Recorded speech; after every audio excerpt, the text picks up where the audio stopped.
All right, today we're tackling one of the most critical challenges in pediatric orthopedics. What do you do when you have a vascular injury with a supracondylar humerus fracture? This is truly one of the most high-stakes situations a surgeon can face. And when I say to high stakes, I mean it. For some of these displaced fractures, the risk of a neurovascular injury is reported to be as high as 49%. Think about that. That's nearly a coin toss. It makes every single one of these cases a potential limb-threatening emergency. The anatomy itself is really the heart of the problem here. When that fracture displaces, the sharp edge of the humerus basically acts like a knife's edge. And what's draped right over it? The brachial artery and the median nerve. They get stretched taut, compressed, kinked, or in the worst case scenario, completely cut. So when that child comes into the emergency department, that initial assessment is absolutely everything. The very first decision point is figuring out the limb's vascular status, and it's going to present in one of two very different ways. And the difference is just, well, it's stark. On one hand, you have the well-perfused pink hand. It feels warm, it's got good color, a snappy capillary refill, but you can't feel a radial pulse. On the other hand, you've got the poorly perfused pale hand. It's cool to the touch, maybe even mottled, with a really sluggish or totally absent refill. That is a limb in serious, immediate trouble. The fundamentals of a good vascular exam are just paramount here. But I want to zero in on one thing: the Doppler. Look, palpating a pulse can be subjective, especially on a swollen little arm. But the Doppler, that gives you objective proof of blood flow. It is absolutely essential for telling the difference between a truly pulseless limb and one where the flow is just too weak to feel with your fingers. And that brings us right to this term, the pink pulseless hand. This exact scenario is the source of a huge amount of clinical controversy and debate. Honestly, it's the central challenge in managing these injuries. Okay, so let's first talk about managing the poorly perfused pale hand. In this situation, the path forward is crystal clear, it's direct, and pretty much everyone agrees on it. There's really no controversy here. Yep, this is an undisputed surgical emergency. Every single minute counts. Any delay puts that limb at risk for catastrophic outcomes, especially something called a Volkmann's ischemic contracture, and that's a permanent, truly devastating deformity of the hand and forearm. So the algorithm is just fast and decisive. That child goes straight to the operating room for an emergent reduction and fixation. Then you immediately reassess. If that perfusion doesn't come back, you don't wait. You have to be ready to go in and do an immediate surgical exploration of the brachial artery, right then and there. Okay, so now we get to the heart of the debate. What is the right call for the child whose fracture is now reduced, but their hand, while it's still nice and pink and warm, still doesn't have a palpable radial pulse? This whole debate boils down to one simple but incredibly tough question. Do you observe or do you explore?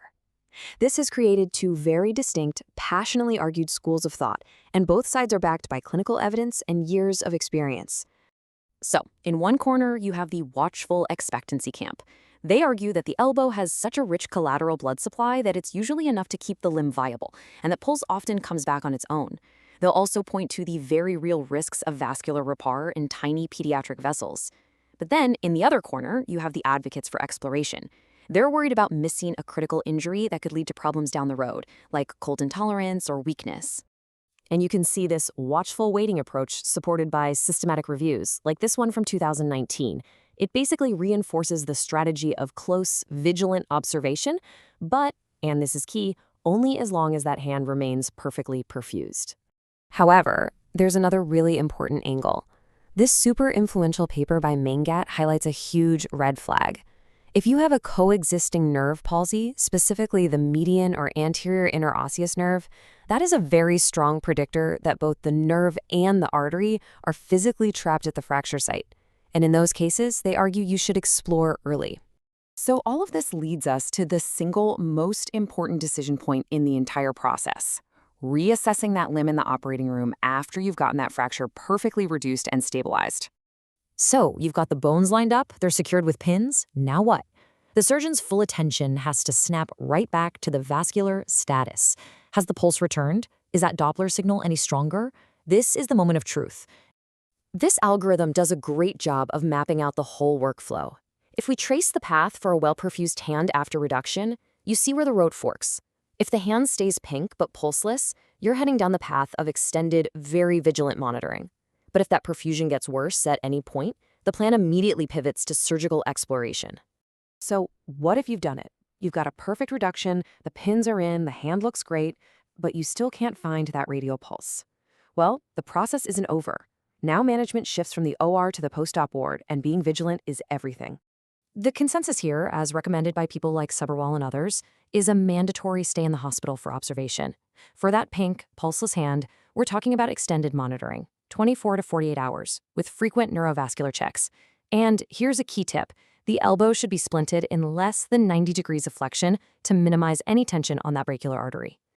So, after navigating this really complex clinical problem, what are the key principles you need to take away from all this? Okay, number 1, a pale hand is a non-negotiable surgical emergency, period.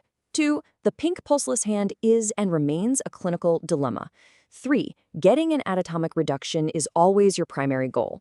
4, that reassessment after fixation, that's your ultimate decision point.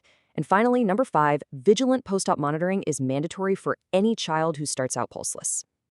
But here's the kicker. This quote really highlights a significant reality.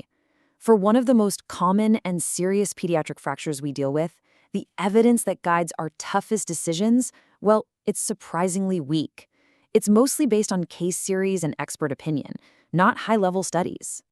And that really leaves us with a call to action. To truly solve the dilemma of the pink pulseless hand, the orthopedic community needs to come together for collaborative, high-quality research, maybe through something like an international registry, to finally build the evidence we need for a single definitive standard of care for these kids